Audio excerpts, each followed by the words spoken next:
नमस्कार, स्वागत है आप सभी का महाशिवरात्रि के इस विशेष कार्यक्रम में। आपके साथ मैं हूं कंचन शर्मा और मेरे साथ जानी मानी ज्योतिषविद एस्ट्रो गुरु नितिशा मल्होत्रा जी मौजूद हैं। स्वागत है आचार्य जी आपका हमारे इस खास पेशकश में। विशेष कार्यक्रम पावन है महाशिवरात्रि में। तो आज महाशिवरात्रि है और महाशिवरात्रि के इस पावन अवसर पर कहा जाता है कि महादेव और मां गौरा की शादी आज के दिन हुई थी। लेकिन इसके अलावा जो पौराणिक महत्व है इसके बारे में जानना बहुत ही जरूरी है और इसी की जानकारी हमें देंगी आचार्य नितिशा जी। नितिशा जी, हम चाहेंगे कि महाशिवरात्रि का जो पावन महत्व है वो आप जरूर समझाएं। जी, तो महाशिवरात्रि फागुन मास की चतुर्दशी तिथि पर महाशिवरात्रि मनाई जाती है, जो इस साल 2025 में 26 फरवरी को मनाई जा रही है। 26 फरवरी को सुबह 11:08 से मुहूर्त शुरू हो रहा है और उसके उपरांत 27 फरवरी सुबह 8:54 तक रहने वाला है। महाशिवरात्रि पर जहाँ पर हम देखते हैं कि शिव और पार्वती का मिलन हो रहा है। शिव जो अघोर शक्ति भी है, शिव जो शव के समान भी है, शिव जो बहुत बड़े योगी भी हैं, वो अपने योग को अपने योग के आगे वाली जो कहते हैं ना विवाह के गठबंधन में बंधने जा रहे हैं। और ऐसा हमें शिव पुराण से भी मिलता है कि इस दिन शिव जो निराकार रूप है, इनका कोई रूप नहीं है, इन्होंने साकार रूप यानी ज्योतिर्लिंग के रूप में पृथ्वी पर एक आगमन किया अपना। तो ज्योतिर्लिंग के रूप में आज के दिन वो प्रकट भी हुए हैं।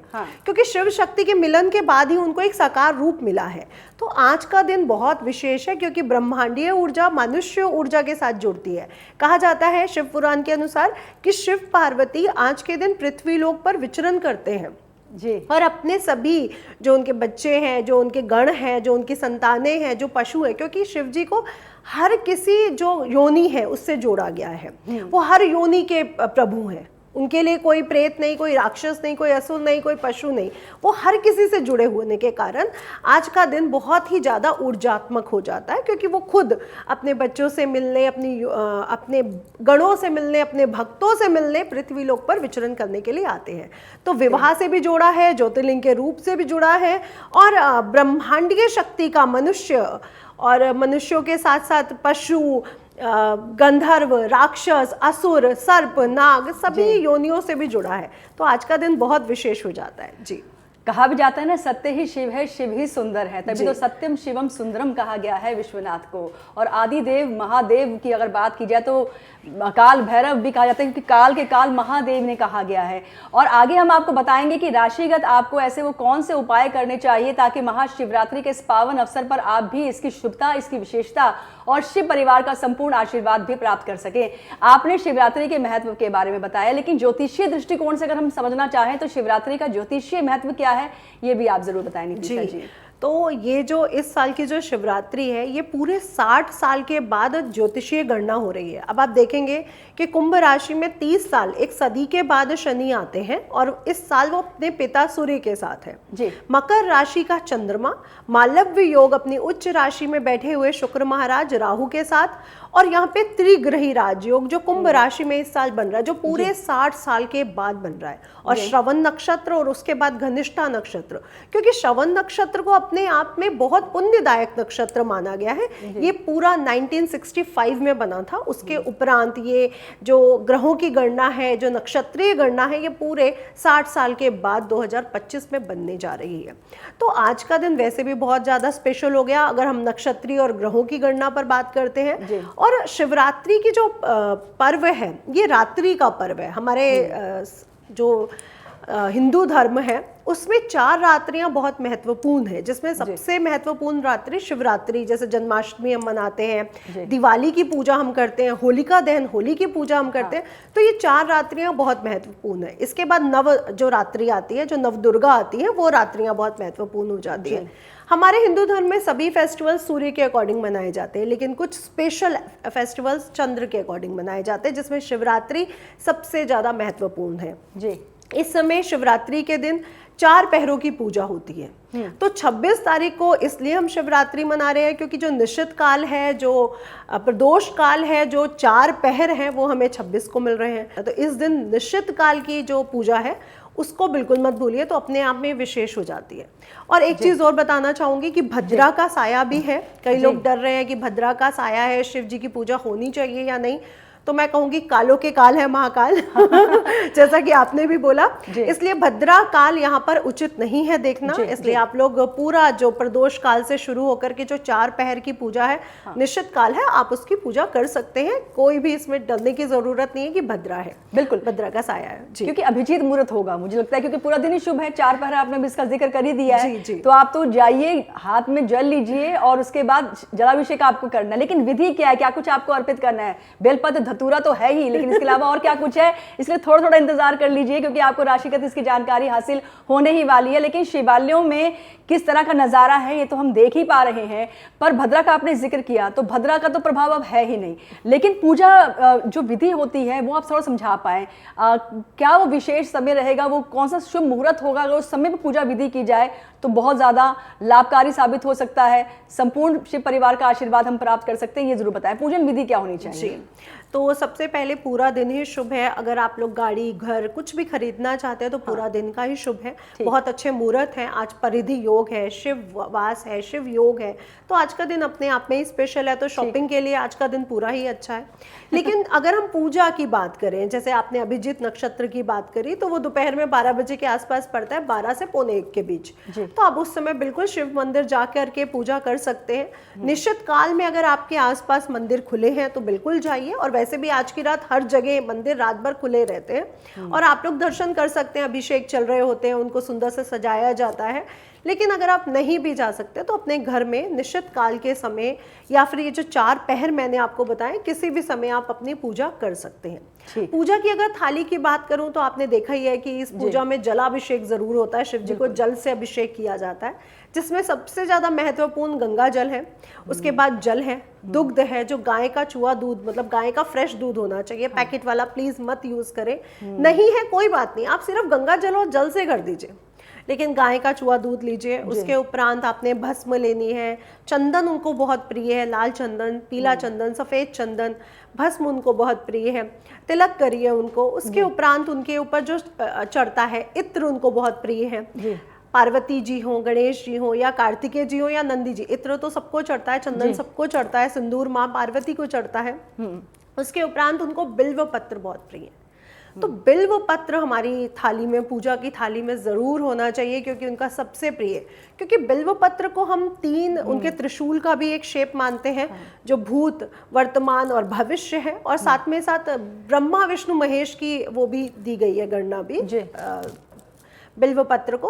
और बिल्व का एक फल आता है, बेल फल आता है, वो भी जरूर चढ़ाइए। धतूरा चढ़ता है, भांग जरूर चढ़ती है, और श्री जी की जो प्राप्ति करना चाहते हैं वो भांग जरूर चढ़ाएं। ऋतु फलम, ऋतु में जितने भी आने वाले फल हैं बस ध्यान रखिए खट्टे ना हो, क्योंकि बेर आ रहे हैं, मौसम्मी और संतरा आ रहा है, तो खट्टे ना हो, इस बात का विशेष ध्यान रखा जाए तो बहुत अच्छा रहेगा। उसके उपरांत जो सबसे प्रिय है शिव पार्वती को, क्योंकि आज उनका विवाह भी हो रहा है, और हम लोग अपने दाम्पत्य जीवन के लिए, लड़कियां अपने योग वर के लिए, लड़के अपनी योग पत्नी के लिए, और अपने दाम्पत्य जीवन के लिए सभी मनोकामना मांगने जाते हैं। इसके लिए तो नितिशा जी बहुत कामना कर रहे हैं लोग, और उसके लिए विशेष उपाय आपसे जरूर जानेंगे कि ऐसे में अगर मतलब आप चाहते हैं कि आपका दाम्पत्य जीवन बहुत ही सुखमय हो, आप सौभाग्यवती रहना चाहते हैं, आप चाहते हैं कि आपके पति की दीर्घायु भी हो और आपके परिवार में भी सुख शांति समृद्धि का वास बना रहे, तो एक विशेष उपाय होगा। और वो कुंवारी कन्याएं जिनकी शादी नहीं हो पा रही है, और ऐसे लड़के जिनके विवाह नहीं हो पा रहा है, आप चाहते हैं कि योग्य वर और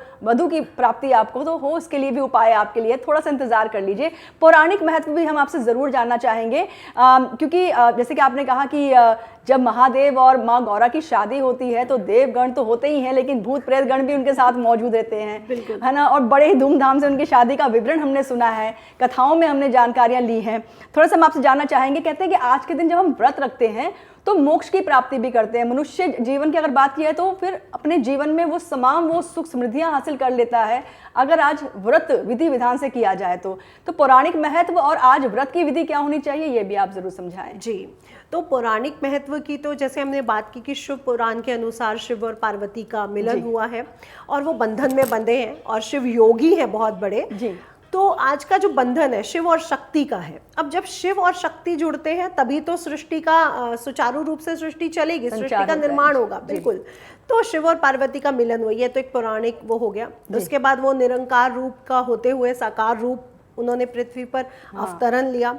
तीसरा, अगर हम व्रत की बात करें तो देखिए व्रत हमारे सनातन धर्म में बहुत महत्वपूर्ण रखे गए हैं। आपने देखा है पूर्णमासी का व्रत, एकादशी का व्रत, तो बहुत से व्रत चलते रहते हैं। अभी कुंभ में भी देखिए 45 डेज का लोगों ने व्रत रखे हुए थे। सही कह रहे हैं आप, कल्पवास अवस्था में भोजन तो वो व्रत का तो हमारे सनातन धर्म में बहुत महत्व है, क्योंकि कहते हैं ना जैसा खाएं अन्न वैसा होए मन। तो बिल्कुल अगर हम तामसिक भोजन कर रहे हैं, हम गलत चीजों का प्रयोग कर रहे हैं अपने जीवन में, तो हमारे विचार भी वैसे होते हैं। और शिवरात्रि का व्रत तो वैसे भी चंद्रमा के प्रभु शिव से जुड़े होने के कारण मन के साथ स्पेशली जुड़ गया है, क्योंकि उनका एक रूप चंद्रशेखर भी है जो बहुत सुंदर रूप है। तो अपने मन को शांत रखने के लिए आप तामसिक भोजन से बिल्कुल परहेज करें, दूर रहें। आज के दिन व्रत अगर आप करते हैं, फलाहारी भोजन अगर आप करते हैं तो बहुत अच्छा रहता है। और नियम पालन से करें, जैसे आप ब्रह्म मुहूर्त में उठ जाते हैं, स्नान इत्यादि कर लेते हैं, स्वच्छ वस्त्र पहनते हैं, शिव मंदिर जाते हैं, वहाँ पे उनका अभिषेक करते हैं, नियम अनुसार उनकी पूजा करते हैं, शिवाष्टक स्त्रोत का जाप कर लेते हैं, भैरव स्त्रोत पढ़ते हैं, शिव संकल्प सूक्त आप पढ़ सकते हैं, रुद्राभिषेक आप कर सकते हैं। तो नियम से अगर उनकी पूजा की जाए उनको प्रसन्न करने के लिए, तो आपकी सभी मनोकामनाएं भोले भंडारी पूरी करते हैं। और मैं तो कहूंगी आजकल भोले भंडारी की जरूरत तो सभी को है। लेकिन आज जो कलयुग की जो लोग बात कर रहे हैं, करप्शन की जो बात कर रहे हैं, आपको भैरव बाबा की भी जरूरत है, वीरभद्र की भी जरूरत है।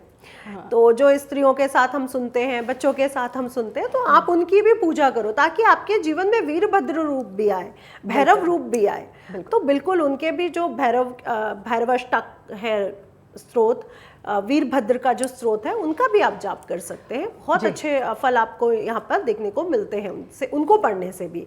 और भैरवाष्टक जब हम पढ़ते हैं तो हमारे जीवन से जो तंत्र का भय है, जो काले जादू टोने का भय है, नजर का भय है, वो भी दूर होता है। तो सभी को पढ़ना चाहिए। बिल्कुल, आपने बहुत गहरी बात कही है। हालांकि महादेव को एक नाम भोलेनाथ भी दिया गया है, और भोले हैं बाबा, कहते हैं कि आपके सच्चे भाव होने चाहिए, उससे प्रसन्न हो जाते हैं। और फिर जो आपको उपाय बताए गए हैं, जिन मंत्रों का उच्चारण आप कर सकते हैं विधिवत, या ओम नमः शिवाय कहिए, महादेव उससे प्रसन्न हो जाते हैं। मैं सही कह रही हूँ नितिशा जी? बिल्कुल बिल्कुल। और इसके अलावा आपने बहुत सही ये बात भी कही, क्योंकि अगर महाकालेश्वर मंदिर आप जाते हैं, कहा जाता है कि फिर आपको भैरव बाबा के दर्शन जरूर करने चाहिए। इसके अतिरिक्त बात की जाए, अगर आप काशी विश्वनाथ मंदिर जाते हैं तो वहां पर भी भैरव बाबा के दरबार में हाजिरी लगानी बहुत जरूरी है। ये कॉम्बिनेशन बताया, अगर ऐसा नहीं हो तो त्रुटि हो तो फिर किस तरह से देखते हैं इस चीज को?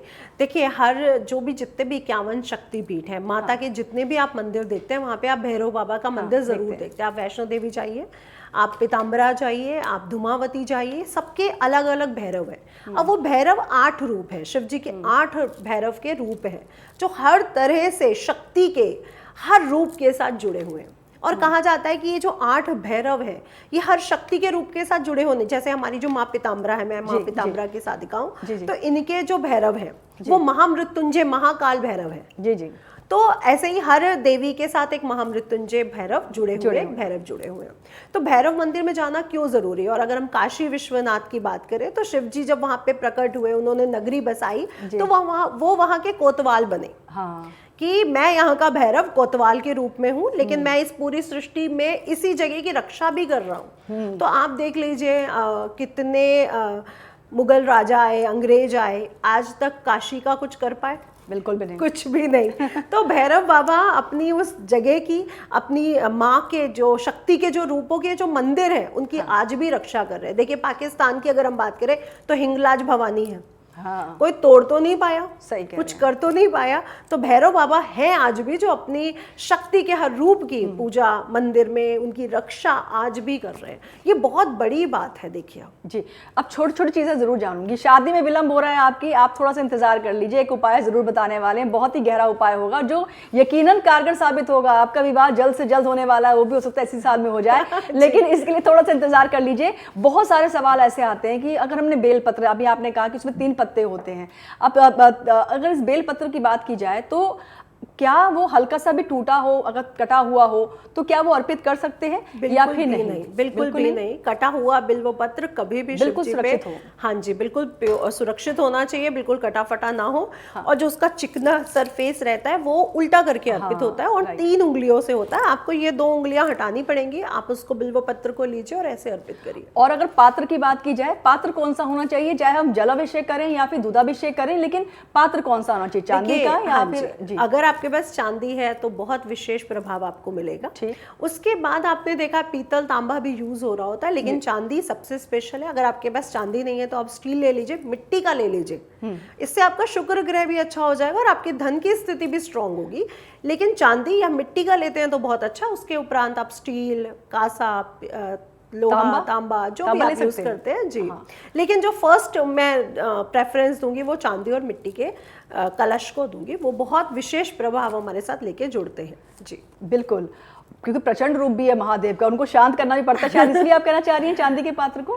जी बिल्कुल। देखिए आजकल जो भौतिक लोग हैं, आजकल की सबसे बड़ी डिमांड क्या है? सुख चाहिए, घूमना है, हमें गाड़ी चाहिए, हमें बंगला चाहिए, हमें मन की शांति चाहिए। सबके अंदर मन की शांति नहीं है ना, तो चांदी के पात्र से जब हम अभिषेक करते हैं हमें मन की शांति प्राप्त होती है, और मिट्टी के पात्र से अगर हम अभिषेक करते हैं तो हमें भौतिक सुखों की प्राप्ति होती है। इसलिए ये दोनों जो धातुएं हैं ये सबसे स्पेशल है, अर्थ रूप जुड़ा है ना मिट्टी के साथ। बिल्कुल जी।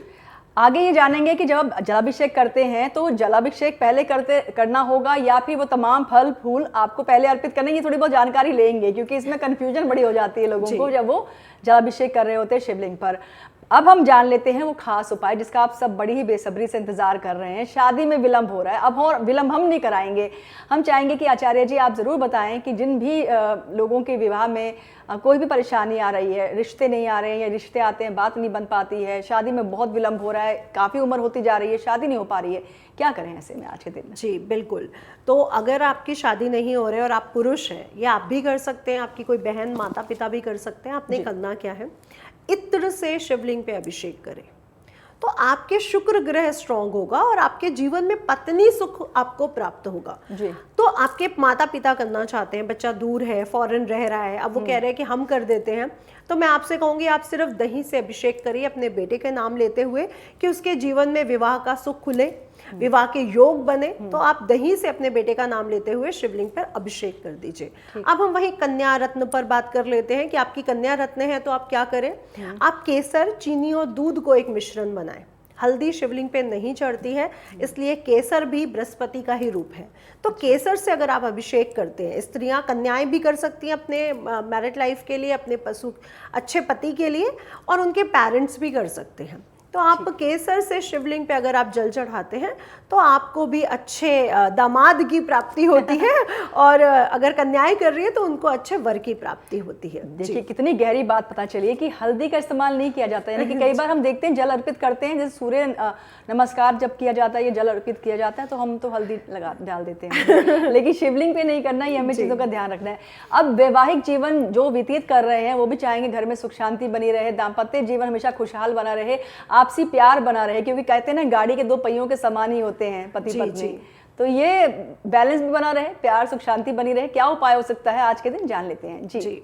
तो मैरिड लाइफ के लिए मैं बताना ज़रूर चाहूँगी और आज के दिन तो ज़रूर करें, सभी को करना है क्योंकि ये साल मंगल का है, 2025 है, और मंगल कहीं ना कहीं शादियाँ करवाएगा भी और तोड़वाएगा भी, उसका काम है तोड़वाना भी और करवाना भी। कहते हैं ना मांगलिक योग है, शादी टूट जाएगी, है ना, मांगलिक है, मंगल ही तो है जो शादी भी करवाता है, मंगल कारक है, सारे मांगलिक कार्य करवाता है। तो ये साल शादियां भी खूब होने वाली है और शादियां टूटने भी वाली है, इसलिए ये साल का स्पेशल उपाय है और आप सभी को करना भी चाहिए।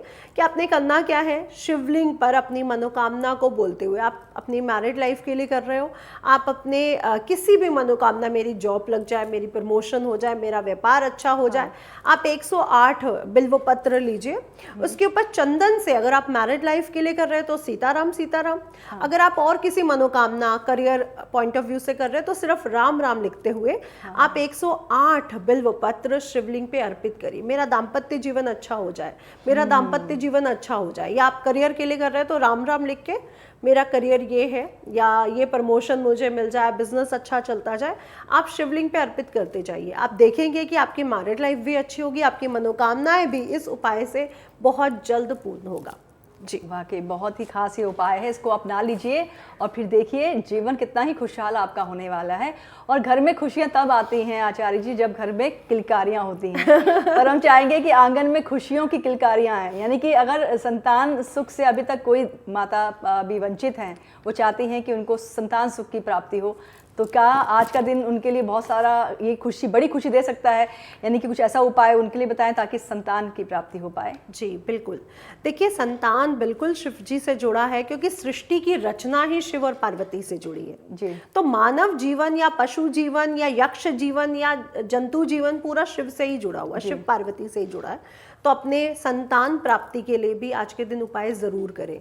मैं तो सब लोगों से कहूंगी, आपके बर्थ चार्ट में पितृ दोष है, संतान होने में प्रॉब्लम है, संतान की बढ़ोतरी नहीं हो रही है, संतान का करियर रुका हुआ है, संतान की शादी रुकी हुई है, कहीं ना कहीं आपके बर्थ चार्ट में पितृ दोष है। तो आज के दिन पहले तो अपने घर से चीजें निकालिए, अपने घर से गंगा जल उठाइए, अपने घर से कलश उठाइए, अपने घर से जल भरिए, अपने घर से शक्कर निकालिए, अपने घर से सप्तधान निकालिए, अपने घर के फूलों को लीजिए, अपने घर से चीजें उठा के, जो भी आपके घर में मिल जाता है, चंदन है, भस्म है, अपने घर से लीजिए। जो लोग क्या करते हैं गलती, कि मंदिर जाके जल खरीद रहे हैं, दूध खरीद रहे हैं पैकेट वाला और वहीं पे चढ़ा रहे हैं, ऐसा नहीं करना चाहिए। और काले तिल और सफेद तिल मिला करके अगर आप गंगा जल से अभिषेक कर देते हैं शिवलिंग पर, इससे आपके दुख दरिद्रता भी नाश होती है और संतान की प्राप्ति भी होती है। तो संतान की प्राप्ति के लिए पहली बात तो अपने घर से चीजों को लेके जाइए, और कच्चा दूध भी आपने अपने घर से लेना है, ये नहीं कि आप मंदिर के बाहर से खरीद रहे हैं। तो अगर आप इन बातों का ध्यान रखते हो तो हमारे घर में जो वास्तु दोष है, जो पितृ दोष है, वो भी समाप्त होते हैं। तो अपने घर से चीज़ों को लेके जाइए और शिव जी पर काले तिल सफ़ेद तिल मिला के गंगा जल से अभिषेक कर दीजिए। आप देखेंगे कि जो भी संतान ना होने की प्रोसेस थी, चाहे वो राहु केतु की वजह से या पितृ दोष की वजह से या शनि ग्रह की वजह से, वो भी आपकी कहीं ना कहीं दूर हो जाएगी। जी, तो 2 फायदे होंगे, एक तो 3 फायदे होंगे। एक तो वास्तु दोष सुधरेगा, पितृदोष से भी मुक्ति मिलेगी और घर में संतान की प्राप्ति भी होगी और दुख और संताप भी दूर होंगे। हाँ, संताप भी दूर होगी, बिल्कुल। और अगला उपाय है, अब ऐसे भी लोग हैं जिनके पास नौकरी नहीं है, नौकरी के अलावा कई ऐसे लोग हैं जिनके पास धन है लेकिन धन टिकता नहीं है जी। धन धान्य के अभाव को अगर आप झेल रहे हैं और आप चाहते हैं ऐसा ना हो भैया आर्थिक स्थिति आपकी सुधर जाए, आपको काफ़ी फायदा हो, प्रमोशन हो, नौकरी नहीं है तो नौकरी मिल जाए, व्यापार है तो व्यापार में उन्नति हो जाए, तो इसके लिए एक भोले बाबा की किस तरह से उनकी पूजा की जा सकती है आज के दिन, यानी कि महाशिवरात्रि पर आज जान लेते हैं। जी, तो गन्ने का रस, अगर आपकी जॉब नहीं लग रही या जॉब में प्रमोशंस नहीं हो रहा, आप गन्ने का रस लीजिए और उससे शिव जी पर अभिषेक करिए। अब आपने यहाँ पर जो मंत्र यूज करना है वो माँ लक्ष्मी का करना है। आप चढ़ा शिवलिंग पे रहे, क्योंकि इनका जो संबंध है वो बहन भाई का है, तो जहाँ पे आप बहन को बुला रहे हो वहाँ पे भाई अपने आप आ जाएंगे। हाँ। तो शिवलिंग पे, शिव पार्वती पे आपने गंगा जल से अभिषेक करना है और जो मंत्र जाप करना है वो लक्ष्मी जी का करना है। ओम श्रीम श्रेयाय श्रेयाय श्रेयाय लक्ष्मी महालक्ष्मी आय नमः, ये भी कर सकते हैं। ओम कमले कमलाय प्रसिद्धे प्रसिद्धे ओम श्रीम ह्रीम लक्ष्मे नमः, ओम महालक्ष्मे च विद्महे विष्णु पत्नी च धीमहि तन्नो लक्ष्मी प्रचोदयात्। तो किसी भी मंत्र का जाप करते हुए आप गंगा जल से गन्ने के रस से अभिषेक करें। और अगर आप कहते हैं कि मेरे पास पैसा आ नहीं रहा है या रुक नहीं रहा है या फिर कर्ज मुक्ति नहीं हो रही है, कर्जा बहुत है, तो भी आप गन्ने के रस से, आप अनार के रस से अभिषेक कर सकते हैं, ऋतु फल से भी अभिषेक कर सकते हैं, यानी आप आम, गन्ना, अनार, कई फलों का मिक्सचर भी आप कर सकते हैं। इससे भी अभिषेक करने पर आपसे कर्ज मुक्ति होगी, आपका पैसा आपके पास टिकेगा। तो आप फलों के रस से भी अभिषेक कर सकते हैं, इससे हमारे जीवन से कर्ज भी जाते हैं। तो जिन पे बहुत कर्ज है वो भी अभिषेक कर सकते हैं जी। और अगर हम व्यापार की बात करें कि व्यापार अच्छा नहीं चल रहा, तो भी आप फलों का अभिषेक कर सकते हैं, फलों के रस का अभिषेक कर सकते हैं। और दूर्वा से अगर आप अभिषेक कर देते हैं तो आपका व्यापार वृद्धि भी होने लगती है। तो दूर्वा जो गणेश जी पे चढ़ती है उससे अभिषेक करिए।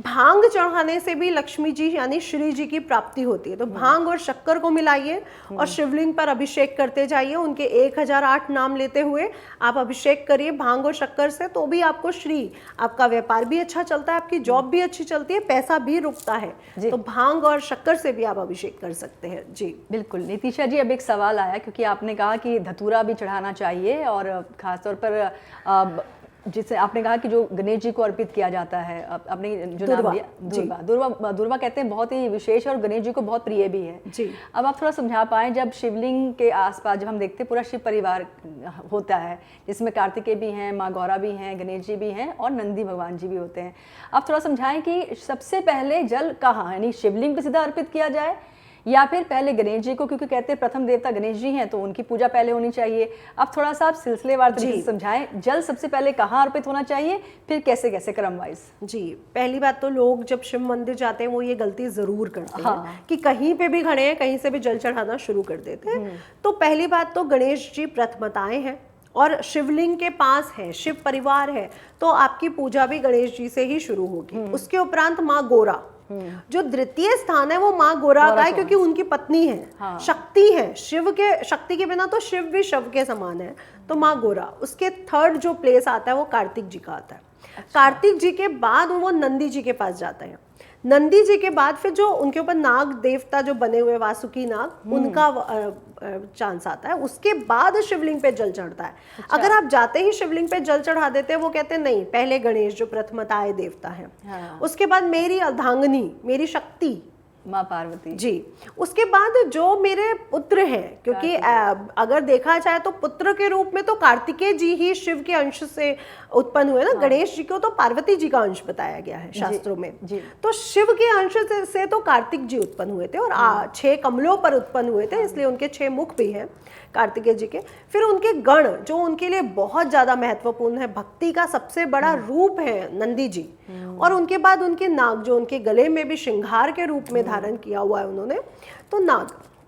इसके बाद आप शिवलिंग पे जल दीजिए। तो कभी भी शिवलिंग पर जाते ही जल ना चढ़ाएं। प्रोसेस से अगर आप जल चढ़ाते हैं और जब भी आप शिवलिंग के पास जाएं तो पूरा गोल नहीं घूमना चाहिए। उनका जो परिक्रमा होती है वो अर्धचंद्राकार, यानी आप सिर्फ पार्वती जी से लेके नंदी जी तक जा सकते हैं, उधर आप क्रॉस नहीं करेंगे जहाँ से वो जल की वो निकल रही होती है। यानी कि परिक्रमा पूरी नहीं होनी चाहिए, सिर्फ आधी ही होनी चाहिए। हाँ, बिल्कुल। तो देखिए कितनी गहरी बातें हैं, और मुझे उम्मीद है कि आपके मन में ये सवाल था और आपको इसका जवाब मिल गया। अब एक और जवाब ले लूं। कहते हैं कि जैसे आप जल अर्पित करते हैं तो सामान होता है आपके पास, सामग्री जैसे बेलपत्र है, धतूरा है, फल फूल है, ये चीज़ें अर्पित होती हैं। पहले अर्पित कर देना चाहिए चीज़ों को, या फिर पहले जलाभिषेक या दूधाभिषेक होना चाहिए, या पहले फल तमाम चीज़ें अर्पित करनी चाहिए उसके बाद ये जल अभिषेक होना चाहिए? नहीं, सबसे पहले जलाभिषेक ही होना चाहिए, वो भी गंगा जल का अभिषेक। हाँ, सबसे पहले गंगा जल का अभिषेक, फिर नॉर्मल जल आप जो लेके गए अपने घर से उससे, फिर आप दुग्ध अभिषेक, फिर आप पंचामृत अभिषेक।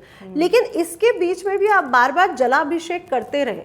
तो फल का जो अभिषेक है या जो चीजें हम लेके गए, धतूरा है, भांग है, भस्म है, वो तो सब बाद में चढ़ेंगी। जल तो पहले ही चढ़ेगा। सबसे पहले हम भी अगर हमारा, आपने देखा है कि बच्चे को भी हम स्नान कराते हैं तो सबसे पहले पानी ही लगाते हैं, ठीक। उसके बाद दही या और बच्चे की चीज़ों को नहलाया जाता है, तो वो अभिषेक जल से ही शुरू होगा, वो भी गंगा जल से शुरू होगा। और मैं कहती हूँ आप हर चीज़ में अगर गंगा जल छिड़क देते हैं तो हर चीज़ में गंगा जल मिल जाएगा। तो हर चीज़ में पहले शुद्धिकरण करनी चाहिए। हम घर से जब भी कोई सामान ले जाते हैं तो उस पर गंगा जल छिड़क के ले जाएं, ताकि हर जो वस्तु हम ले जा रहे हैं चढ़ाने के लिए, अभिषेक करने के लिए, वो भी गंगा जल की तरह शुद्ध हो जाए। आपने घर में पूजा के समय भी देखा होगा कि पंडित जी सब जगह छिड़कते हैं जल, ताकि हर चीज़ जो अशुद्धि है वो पवित्रता में बदल जाए। जी बिल्कुल। कहा जाता है भोले बाबा को मृत्यु और मोक्ष का कारक, ये तो हम सब जानते हैं। तो अच्छी सेहत और आयु की रक्षा के लिए भी तो उपाय होना चाहिए। निरोगी काया हो, कोई बहुत बीमार चल रहे हैं, और अगर मान लीजिए वाकई कोई इतना बीमार है वो खुद उपाय ना कर पाए, तो परिवार के क्या है और कोई लोग भी उपाय कर सकते हैं निरोगी काया के लिए। और अगर मारक जैसी दशा भी स्थिति बनी हुई है किसी की कुंडली में, तो क्या आज महादेव की आराधना से अच्छी सेहत पा सकते हैं? जी बिल्कुल। कालों के काल महाकाल है, मृत्यु के काल भी महाकाल है। तो वो तो शिव जो खुद ही कालों के काल हैं, वो उनके पास अगर हम जाएं प्रार्थना लेकर के, और किसी की मोक्ष, किसी की मृत्यु के लिए या किसी की आयु बढ़ाने के लिए, तो वो तो हमें आशीर्वाद रूप में मिलती ही मिलती है। और उनका एक मंत्र भी है, महामृत्युंजय मंत्र, बहुत विशेष मंत्र है। और उसका छोटा महामृत्युंजय भी है, ओम हुम जूस है। आपने बड़ा तो सुना ही होगा, ओम त्र्यंबकम यजामहे सुगंधिम पुष्टिवर्धनम उर्वारुकमिव वंदनाम मृत्योर्मुक्षी महामृतात्। तो ये दोनों मंत्रों का जाप करते हुए अगर आप सिर्फ गंगा जल से अभिषेक कर देते, आप बीमार हैं, आप कुछ मत करिए, आप सिर्फ और सिर्फ गंगा जल से अभिषेक करते हैं, आपको अपने कष्टों से मुक्ति मिलती है, आपके मोक्ष के द्वार खुलते हैं। और यदि आपको कष्ट बहुत बड़े हैं, कैंसर, हार्ट अटैक, बहुत बड़ी बड़ी प्रॉब्लम्स हैं, तो सप्तधान शिवलिंग पे चढ़ाइए, आपके वो कष्ट दूर होते हैं। और यदि आप नहीं जा सकते और आपके घर का कोई, आपका कोई रिश्तेदार गया है, तो वो भी सिर्फ गंगा जल या सप्तधान लेते हुए अगर महामृत्युंजय का जाप करते हुए शिवलिंग पर अर्पित कर देते हैं, तो आपके जीवन में जो भी कष्ट चल रहे हैं, बीमारियां चल रही हैं, वो दूर होती हैं और आपको एक आयु की प्राप्ति होती है। आयु की प्राप्ति तभी होती है जब आपकी कुंडली में हो वो। अगर आपकी आयु खत्म हो चुकी है तो कुछ नहीं कहा जा सकता, लेकिन अगर आप बीमार हैं बहुत और आपके पास आयु है तो हाँ, आपकी बीमारी, आपके कष्ट जरूर दूर कर सकते हैं भोले बाबा। बिल्कुल। अब हम उन उपायों का जिक्र करते हैं, यानी आप शिवलिंग पर जल चढ़ाने जा रहे हैं, तो आप रुकिए एक सेकंड, क्योंकि आपको बताने जा रहे हैं कि अपनी राशिगत आप क्या कुछ अर्पित करें ताकि इसका विशेष लाभ आपको जरूर मिले और पूरे शिव परिवार का संपूर्ण आशीर्वाद आप पर, उनका सानिध्य आपको मिल पाए। तो शुरू करें। मेष राशि के लिए आप क्या बताना चाहेंगे? जी, तो मेष राशि के स्वामी ग्रह मंगल हैं। अगर आप गुड़ और लाल चंदन से शिवलिंग पे अभिषेक कर देते हैं तो मेष राशि को अच्छे फलों की प्राप्ति होती है। वृषभ राशि के लिए? जी, वृषभ राशि के लिए मैं कहना चाहूंगी इत्र और दही अगर आप ले लेते हैं और उससे अभिषेक करते हैं तो आपके विशेष फलों की प्राप्ति होती है, क्योंकि वृषभ राशि के स्वामी ही शुक्र है और इस समय गुरु महाराज भी गोचर कर रहे हैं। तो आपने इत्र और दही से अभिषेक करना है और अगर आप खीर बना के ले जा रहे हैं तो बहुत ही शुभ है। मैं तो कहूंगी हर दाम्पत्य जीवन को अच्छा करने के लिए खीर जरूर आज के दिन बनाएं, जिस समय पंच मेवा और मखाने डालना बिल्कुल ना भूलें और शिवलिंग को शिव जी पर अर्पित करने के बाद माँ गोरा को भोग लगाएं, उनके शिव परिवार को भोग लगाएं और पूरा परिवार बैठ के खाए। आपके सभी से रिलेशनशिप अच्छे होंगे और दाम्पत्य जीवन में मिठास भी आएगी। जी, अब बात करते हैं मिथुन राशि की। मिथुन राशि के लिए कुछ उपाय? जी, मिथुन राशि को मैं कहूंगी खस है, दूर्वा है, ये सब चीजें जरूर शिवलिंग पे चढ़ाएं। बिल्व पत्र पे चंदन से राम राम लिख के अगर आप चढ़ा देते हैं तो मिथुन राशि के तो किस्मत के दरवाजे खुल जाएंगे। तो मिथुन राशि के तो वैसे भी ये साल बहुत अच्छा जाने वाला और शिवरात्रि से उनके कायाकल्प भी हो रही है, तो देखिए अगर आप ये चढ़ा दीजिए तो मजा ही आ जाएगा। क्या बात है। अब बात करते हैं कर्क राशि की। कर्क राशि के जातक क्या अर्पित करें? कर्क राशि के लोग दुग्धाभिषेक कर दें। आपके ग्रह जो स्वामी है वो है चंद्रमा। अगर आप दूध से, गंगा जल से अभिषेक करते हैं और खीर बना करके अभिषेक करते हैं, आप खीर बनाइए, ठंडी खीर से अभिषेक कर दीजिए या भांग बना लीजिए। भांग बनाने के लिए हम दूध का ही इस्तेमाल करते हैं, उससे अभिषेक करिए तो कर्क राशि वालों के लिए भी अच्छे प्रभाव रहेंगे, अच्छे फलों की प्राप्ति होगी। सिंह राशि वाले जातक क्या करें? जी, सिंह राशि के लिए मैं कहूंगी बिल्व पत्र पर लाल चंदन से आप सीताराम सीताराम या राम राम लिखिए और उससे अभिषेक करिए और 108 से ज्यादा भी आप कर सकते हैं। लाल फूलों से अभिषेक करना बिल्कुल मत भूलिए, गुड़हल के फूल, गुलाब के फूल, लाल चंदन से आप अभिषेक कर दीजिए सिंह राशि के ऊपर, क्योंकि ढैया भी शुरू होने वाली है तो शिव जी के अब आश्रय तो उनको जाना ही पड़ेगा। तो बिल्कुल शुरू करिए और आपके जीवन में जो भी गतिविधियां स्लो हो रही हैं, रुक रही हैं, वो भी दूर होंगी, आपके संकट भी दूर होंगे।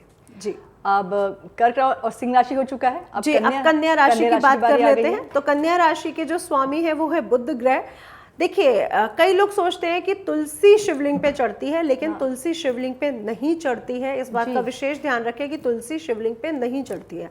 आप माँ गोरा को चढ़ा सकते हैं, आप गणेश जी को चढ़ा सकते हैं, पर शिवलिंग पे तुलसी नहीं चढ़ती है। तो कन्या राशि वाले क्या करें? कन्या राशि वाले धतूरा, भस्म, भांग और अगर बिल्व पत्र चढ़ाते हैं कन्या राशि वाले शिवलिंग पे तो उनको विशेष फलों की प्राप्ति होती है। मैं तो कहूंगी भांग और शक्कर मिला के आप शिवलिंग पे चढ़ाते जाइए, आपको विशेष फलों, आपकी हर मनोकामना पूर्ण करेंगे भोले बाबा। बिल्कुल। अब तुला से लेकर मीन राशि की बात कर लेते हैं। तुला राशि के जातक क्या उपाय करें आज के दिन? तुला राशि के जो स्वामी है वो है शुक्र ग्रह। आपसे मैं बोलूंगी कि खीर लेके जाएं ठंडी, उससे अभिषेक करें, इत्र से अभिषेक करें। इत्र हर देवी देवता को प्रिय है और लक्ष्मी जी को तो बेहद प्रिय है। तो तुला राशि वाले क्योंकि बैलेंस चाहते हैं अपने जीवन में, चाहे वो भौतिकता हो चाहे वो अध्यात्म हो, तो इत्र का अभिषेक आपके लिए बहुत विशेष रहेगा। इत्र से अभिषेक करिए और फलों का अभिषेक करिए। आप अनार के रस से कर सकते हैं, अनार के रस से भी करने से तुला राशि के लिए बहुत विशेष फलों की प्राप्ति होगी। जी, वृश्चिक राशि के जातक क्या करें उपाय आज? जी, वृश्चिक राशि वाले गुड़ से अभिषेक करें। तो आपने क्या करना है, जल में सिर्फ गुड़ को घोल लेना है और उससे मीठे जल, गुड़ के मीठे जल से अभिषेक करना है, तो आपको विशेष फलों की प्राप्ति होगी। या फिर आप गन्ने का रस भी प्रयोग कर सकते हैं, तो गन्ने के रस से भी आप वृश्चिक राशि वाले अभिषेक करना बिल्कुल ना भूलें। और बारी आ गई है धनु राशि की। जी, तो धनु राशि के जातक क्या उपाय करें, आइए बताते हैं आपको। जी, तो धनु राशि वाले, क्योंकि धनु राशि के जो स्वामी है वो है गुरु ग्रह और हल्दी देखिए शिवलिंग पे चढ़ती नहीं है, तो केसर जो है वो गुरु ग्रह का एक तत्व है। तो केसर युक्त दूध, क्योंकि केसर गुरु है तो दूध चंद्रमा है और चंद्रमा और गुरु मिलके गज केसरी योग की स्थापना होती है। तो धनु राशि वाले केसर युक्त मीठा दूध, थोड़ी सी शक्कर मिलाना या गुड़ मिलाना बिल्कुल ना भूलें, उससे अभिषेक करें, आपको शुभ फलों की प्राप्ति होगी। जी, मकर राशि। जी, मकर राशि की बात कर लेते हैं, जिनके स्वामी ग्रह शनि है और मकर राशि वालों की ढैया भी 7.5 भी समाप्त होने जा रही है। तो यदि आप लोग काले तिल वाले जल से अभिषेक करते हैं, आप सिंपल जल ले लीजिए, आप स्वच्छ जल के साथ साथ गंगा जल ले सकते हैं, उसमें काले तिल मिला के अगर आप अभिषेक कर देते हैं तो आपको विशेष फलों की प्राप्ति होती है। अब बारी आ गई कुंभ और मीन भी, हम चाहेंगे बैक टू बैक आप बता दीजिए। जी, तो कुंभ राशि की अगर मैं बात करूं तो कुंभ राशि के स्वामी भी शनि ग्रह हैं। अपराजिकता के नीले फूलों से आप अभिषेक कर दीजिए, आपको विशेष फलों की प्राप्ति होगी। शमी वृक्ष के जो पत्ते होते हैं, जिसे शमी पत्र भी कहा गया है, इससे अभिषेक करने से भी कुंभ राशि वालों की, क्योंकि 7.5 का लास्ट चरण आपका चल रहा है, फिर भी आप अभिषेक करिए शमी पत्र से, नीले फूलों से, आपको विशेष फलों की प्राप्ति होगी। मीन राशि की अगर मैं बात करूं तो मीन राशि वाले पूरे दुग्ध की खीर बनाएं, जिसमें मखाना, चावल, शक्कर और केसर जरूर हो, और उसके बाद अभिषेक करें तो मज़ा ही आ जाएंगे। और साथ ही साथ केला, आम, जितने भी पीले फल आपके पास है, पीले फूल आपके पास है, वो भी आप शिवलिंग पे अर्पित कर सकते हैं। जी बिल्कुल, तो इतनी अहम जानकारी आज महाशिवरात्रि के पावन अवसर पर आपने प्राप्त की हैं। जो उपाय आपको बताए गए हैं उसको आप विधिवत ज़रूर अपनाएं, यकीनन आपको बहुत ज़्यादा फ़ायदा होने वाला है। और हमारे साथ हमारी खास मेहमान नितिशा जी लगातार बनी रही एस्ट्रोविद। आपका बहुत बहुत शुक्रिया नितिशा जी, आपने इतनी अहम जानकारियाँ दी हैं इसके लिए। जी, और हमारी इस खास पेशकश में बस इतना ही, दीजिए हमें और इजाज़त। खास पेशकश में बाद में हर हर महादेव, हर हर महादेव। हर हर महादेव।